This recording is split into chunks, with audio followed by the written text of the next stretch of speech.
Hello, everyone. Thank you for letting me speak. My name is Caroline Richardson. This fall is only my second semester in the Youth Studies Master's degree program. When I started in January of 2022, I was so excited. I was incessantly emailing Shanira and nagging my professors during their office hours. I bought binders and I printed hundreds of pages of reading for each course and hole punched them with this tiny hole puncher.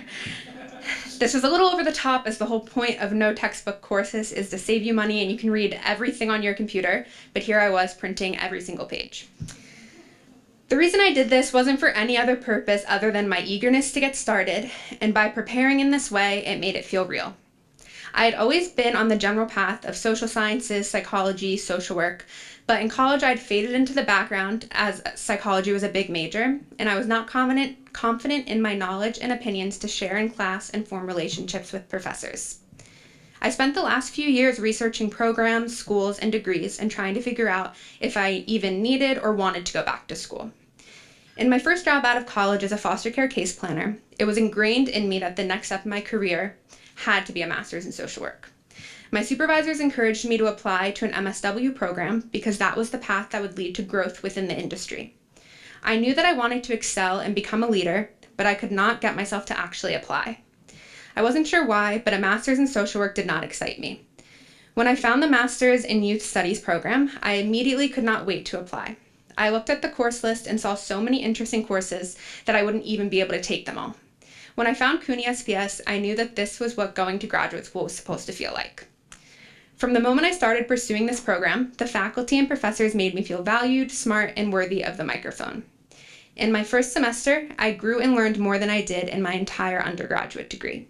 It wasn't that I learned more theories or vocab words, but I learned about my peers and their stories and backgrounds, the systemic problems of our society, and why learning how to serve, uplift, and change the experience of youth is so important. This degree has done so much for me, and I'm just beginning. I value myself and my abilities more than I ever have. I'm putting myself out there to form strong working and professional relationships with my professors and classmates, and have come closer to figuring out what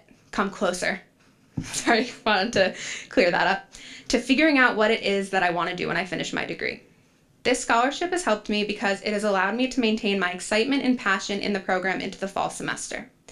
When I took the summer off, I had time away from the degree, and I missed having the discussions and the assigned readings, which I know is kind of a hot take, but I just love reading, and the opportunity to form relationships with individuals who are different from myself but share a common interest in youth. As summer came to a close, I began to dread going back to school, as it meant I had to pay my tuition. I began to forget how magical the program was and worried about what my bank account would look like after paying my e-bill. As a result of this scholarship, I pursued the opportunity to participate in an independent study with Dr. Bernard that explores youth participation in the food justice field. As independent studies are not a requirement for the master's program, without the scholarship, I'm not sure I would have prioritized a unique opportunity like this. I am so grateful for the scholarship because it has allowed me the room to feel nothing but joy and graciousness towards the program as I begin my second semester. Thank you.